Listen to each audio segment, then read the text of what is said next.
xy 좌표계에서 이게 예를 들어서 2,1이었는데 2,1이라는 좌표가 있었는데 이게 2,1이라는 좌표계가 있었는데 요 점이 뭐 이걸 벡터라고 표현하면 이렇게 되겠죠.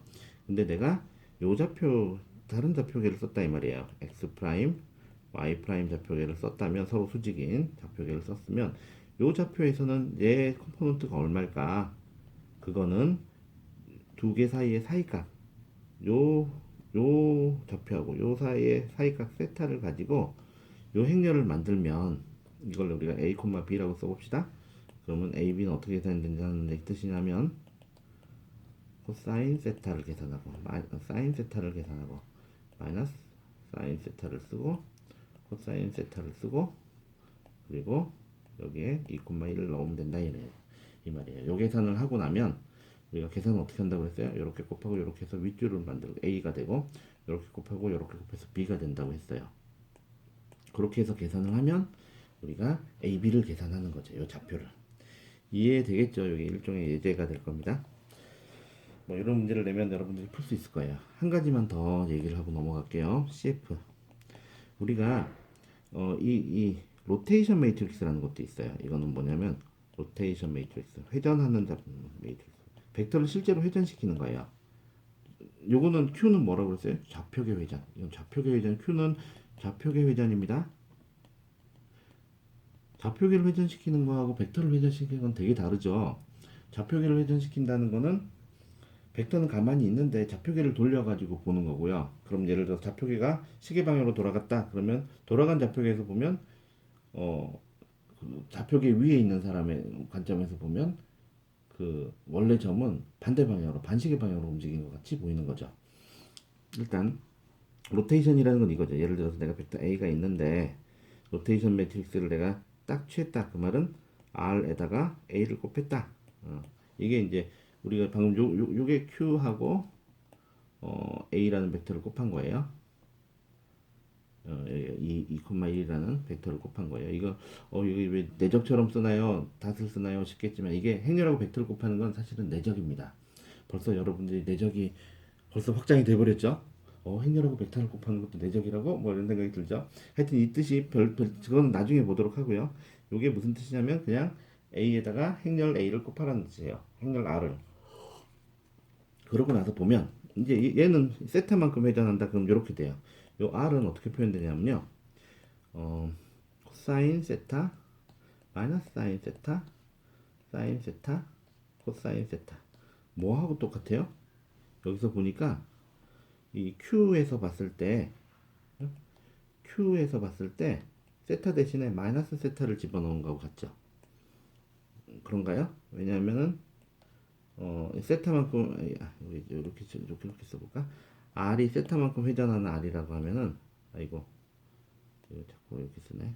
까만색으로 가야 되는데 R이 세타만큼 회전하는 거라면 이건 Q 관점에서 보면 마이너스 세타하고 똑같아요. 왜냐면 보세요. Q 행렬을 쳐다보면 이 코사인은 우함수고 마이너스 코사인을 넣어도 마이너스 세타를 넣어도 안 바뀔 거고요. 사인은 요게 마이너스 세타를 넣으면 마이너스 사인, 요게 플러스 사인이 되겠죠. 그러면 뭐하고 똑같아지나요? 요거랑 똑같아지겠죠. 그래서 좌표계를 마이너스 방향으로 돌리는 것은 벡터를 플러스 방향으로 돌리는 것 같다. 뭐 이런 얘기를 할 수가 있습니다. 자, 9분이 남았는데요.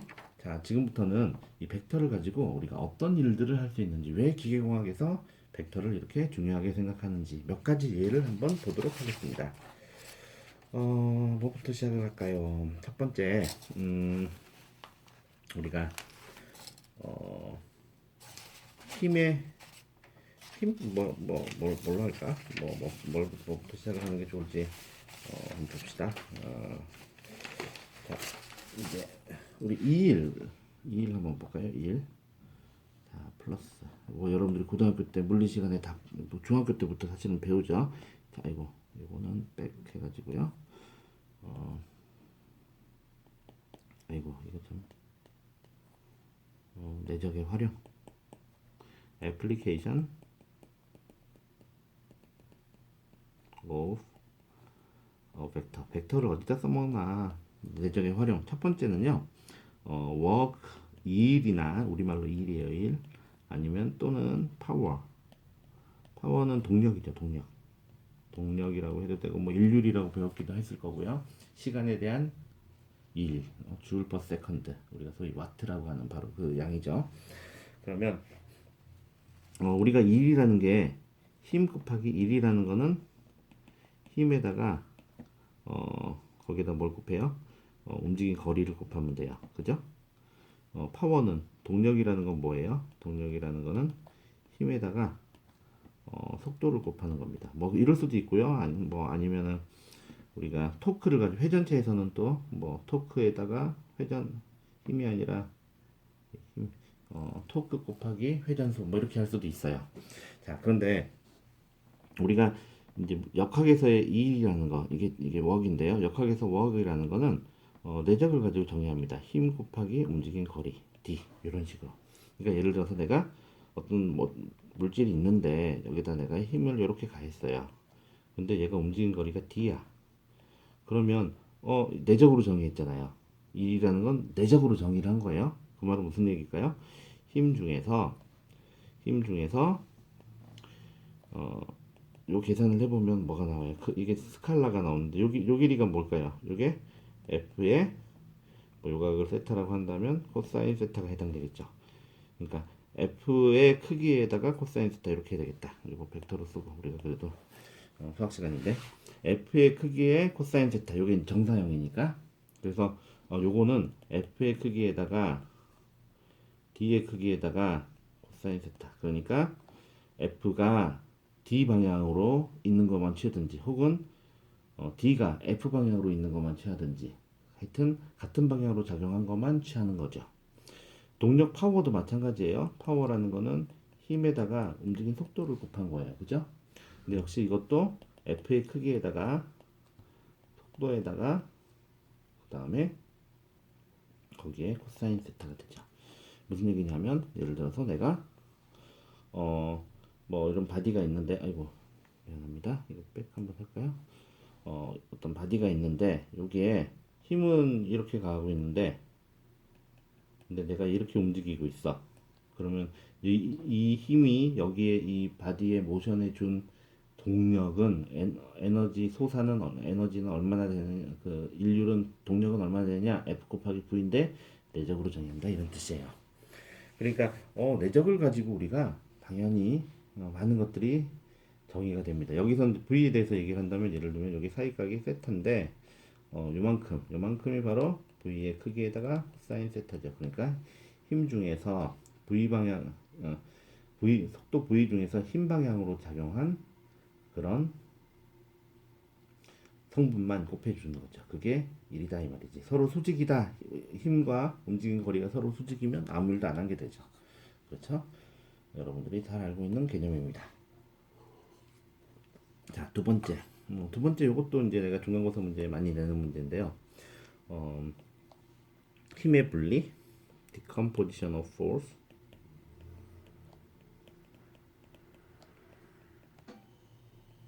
힘이라는 걸 우리가 분리 한번 해보자. decomposition of a force. 힘의 분리. 여러분들이 아직 역학을 배우질 않아서 뭐 좀 익숙하지 않을 수 있는데 우리 힘 중에는 두 가지가 그 물질에 작용할 때 두 가지가 서로 달라요. 하나는 내가 수직 응력이 수직 힘이 있고요. 그리고 전단 힘이 있어요. 수직 힘이라는 거는 내가 어떤 바디가 이렇게 있을 때 이 바디에 수직으로 이렇게 주는 뭐 이렇게 가든지 아니면 뭐 이렇게 가면 압축이 될 거고 이렇게 가면 인장이 되겠죠. 당기든지. 근데 전단 힘은요. 그러니까 얘는 이 방향으로 늘어나든지 줄어든지 이런 거잖아요. 근데 얘는 역방향으로 가는 힘. 이게 이제 전단 힘이에요. 그래서 우리가 노멀 포스 수직 힘이니까 우리 수직을 노멀이라고 한다고 그랬잖아요. 그 다음에 전단은 시어 포스가 되는 겁니다. 전단 힘 이렇게 있거든요. 우리가 그래서 힘이 있으면 그 면 방향으로 그 면의 수평 방향이냐 전단 힘 수직 방향이냐 노멀 포스 그거를 우리가 뽑아낼 수 있는 게 되게 중요해요. 역학에서는 그게 굉장히 중요한 주제가 됩니다. 예를 들어서 자 우리가 어떤 바디가 있다고 생각을 해봐요. 그러면 이 바디에 힘이 가해지고 있어요. 이렇게 힘 가해진 힘을 우리가 어떻게 쓸까요? 이렇게 뭐 F라고 씁시다. 이렇게 F라고 씁시다. 그러면 우리는 이제 뭘 할 거냐면 이 면에 수직인 힘과 수평 방향의 힘을 우리가 정의를 해야 돼요. 그럼 먼저 수직 방향을 정의해야 되겠죠. 면의 수직은 어떻게 정의할까요? 여러분들이 혹시 벡터를 배운 적이 있으면 당연히 잘 알고 수 있을 겁니다. 면은요 항상 수직 벡터를 가지고 정의합니다. 면이라는 거는 면의 방향은 면의 수직인 벡터의 방향이에요. 그래서 우리가 수직인 벡터를 n이라고 쓰고요. n 햇이라는 건 수직인 유닛 벡터를 가지고 정의를 한다 뜻이에요. 그러면 우리가 이제 질문이 이 질문으로 바뀌는 걸 이해할 수 있겠죠. 내가 수직 방향 포스라는 건 요거가 이 힘의 요 방향 컴포넌트, 그러니까 요 힘 컴포넌트, 요게 Fn이 될 거고요. 그리고 그 외의 것, 요 포스, 요거는 또 색깔을 다르게 할까요? 요 색깔로 해야 되겠다. 이건 아주 정교한 작업이 필요하군. 그래서 이렇게 해서 요 방향 포스, 이 면의 수직한 방향, 수평한 방향으로 작용하는 이거를 F의 탄젠셜, 여기 N은 수직 노멀이라는 거고요. 수직이란 T는 탄젠셜입니다. 이렇게 우리가 힘을 분리할 수 있어야 돼요. 뭐 굉장히 역학하는 사람들은 당연히 기본입니다. 그럼 우리의 질문은 바로 뭐냐면 F를 바로 F의 노멀 포스하고 F의 탄젠셜 포스를 가지고 두 개의 벡터로 분리해라. 이게 바로 디컴포지션입니다. 우리가 관심을 갖는 이게 바로 우리의 질문입니다. 어떻게 할까요? 노멀 포스하고 노멀 포스 수직 방향의 힘, 그다음 전단 힘, 시어 포스 혹은 뭐 탄젠셜 포스 뭐 이렇게 부를 수가 있겠죠. 지금 철자를 잘 써야지. 글자를 잘 써야 되는데 이렇게 우리가 부를 수 있을 겁니다. 그럼 어떻게 FN과 FT로 나눌까? 자, 어떻게 하면 될까요? 자, 아이고 이제 시간이 다 돼버렸네. 이 문제는요, 우리가 두 번째, 네 번째 강의 때 이어서 이야기를 하도록 하겠습니다. 오늘 조금 진도가 빠르죠. 내가 왜 그러냐면 너무 60분씩 하니까 실제 수업은 75분을 하거든요. 내가 수업 시간에는 물론 여러분들 질문을 중간에 받기도 하지만 75분을 하는데 이 동영상 강의를 찍으면서 60분을 했단 말이에요. 그러니까 진도가 좀 늦는 것 같아요. 그리고 우리가 코로나가 얼마나 길게 나올지 모르니 길게 우리가 고생을 해야 될지 모르니 어쩌면은 최악의 상황은 한 학기 내내 이렇게 해야 될 수도 있거든요. 그러면 진도가 다 안 나가면 큰일 나잖아.